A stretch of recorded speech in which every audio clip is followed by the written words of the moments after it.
Huckleberry Finn by Mark Twain, Chapter 5. Huck's Father, the Fond Parent, Reform. I had shut the door, too. Then I turned round, and there he was.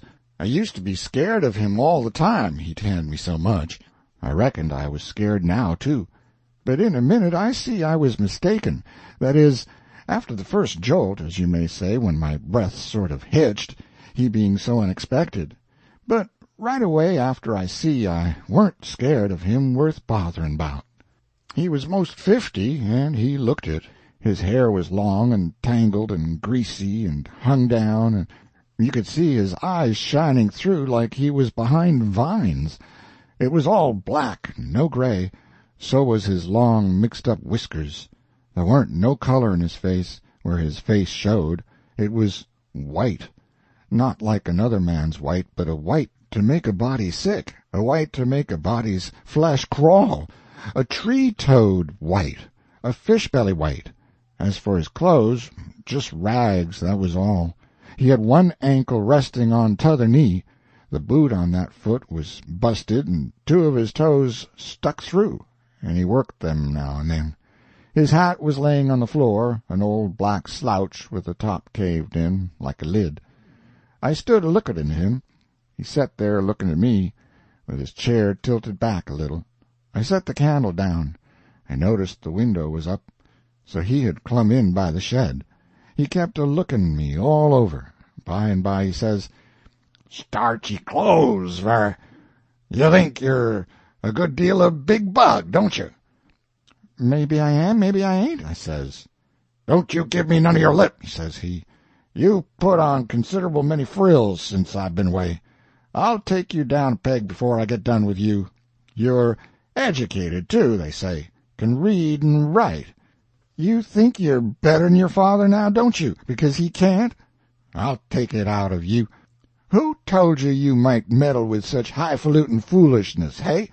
Who told you you could?" "The widow, she told me." "The widow, hey? And who told the widow she could put in her shovel 'bout thing that ain't none of her business?" "Nobody never told her." "Well, I'll learn her how to meddle. And looky here, you drop that school, you hear? I'll learn people to bring up a boy to put on airs over his own father and let on to be better'n what he is. You lemme catch you fooling around that school again, you hear? Your mother couldn't read, and she couldn't write neither, before she died. None of the family couldn't before they died. I can't. And here you're a-swelling yourself up like this. I ain't the man to stand it, you hear? Say, let me hear you read." I took up a book and begun something about General Washington and the wars. When I'd read about a half-minute, he fetched the book a whack with his hand and knocked it across the house. He says, "It's so. You can do it. I had my doubts when you told me. Now, looky here. You stop that putting on frills. I won't have it. I'll lay for you, my smarty, and if I catch you about that school, I'll tan you good. First, you know, you'll get religion, too. I never see such a son."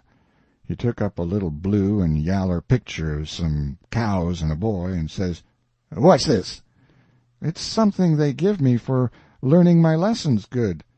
He tore it up, says, "I'll give you something better. I'll give you a cowhide."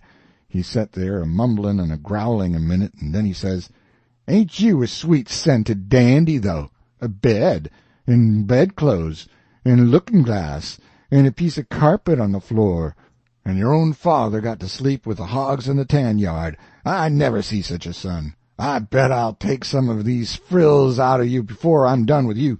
Why, there ain't no end to your heirs. They say you're rich. Hey, how's that?" "They lie, that's how." "Looky here, mind how you talk to me.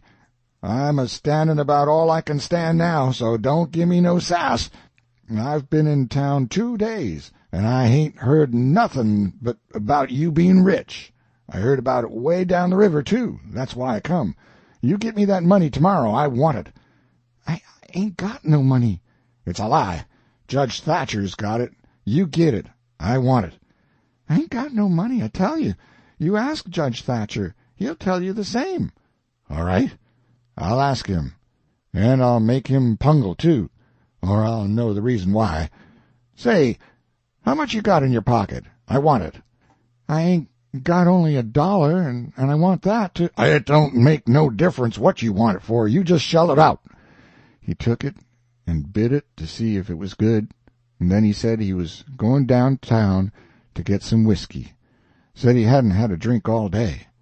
When he got out on the shed, he put his head in again and cussed me for putting on frills and trying to be better than him, and when I reckoned he was gone, and he come back and put his head in again and told me to mind about school, because he was going to lay for me and lick me if I didn't drop that. Next day he was drunk, and he went to see Judge Thatcher's and bully-ragged him and tried to make him give up the money, but he couldn't, and then he swore he'd make the law force him.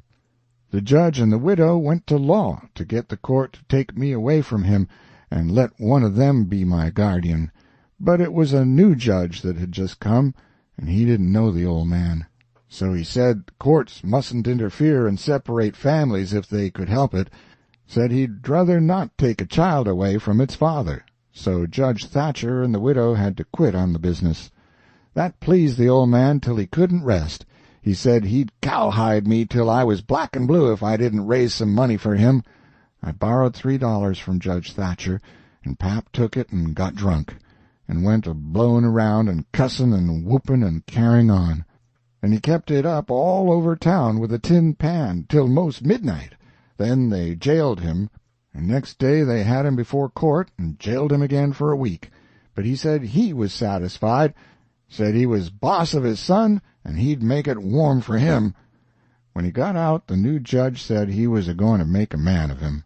So he took him to his own house and dressed him up clean and nice, and had him to breakfast and dinner and supper with the family, and was just old pie to him, so to speak. And after supper he talked to him about temperance and such things till the old man cried, and said he'd been a fool and fooled away his life, but now he was a-going to turn over a new leaf and be a man nobody wouldn't be ashamed of, and he hoped the judge would help him and not look down on him. The judge said he could hug him for them words. So he cried, and his wife she cried again. Pap said he'd been a man that had always been misunderstood before, and the judge said he believed it. The old man said that what a man wanted that was down was sympathy, and the judge said it was so. So they cried again. And when it was bedtime, the old man rose up and held out his hand and says, "Look at it, gentlemen and ladies all. Take a hold of it. Shake it. There's a hand that was the hand of a hog, but it ain't so no more. It's the hand of a man that started in on a new life, and he'll die before he'll go back. You mark them words. Don't forget I said them. It's a clean hand now. Shake it. Don't be afeard." So they shook it, one after the other, all around, and cried. The judge's wife she kissed it. Then the old man he signed a pledge, made his mark. The judge said it was the holiest time on record, or something like that. Then they tucked the old man into a beautiful room which was the spare room, and in the night sometime he got powerful thirsty and clumb out on the porch roof and slid down a stanchion and traded his new coat for a jug of 40 rod, and clumb back again and had a good old time. And towards daylight he crawled out again, drunk as a fiddler, and rolled off the porch and broke his left arm in 2 places, and was most froze to death when somebody found him after sunup. And when they come to look at that spare room they had to take soundings before they could navigate it. The judge he felt kind of sore. He said he reckoned a body could reform the old man with a shotgun, maybe, but he didn't know no other way. End of chapter 5.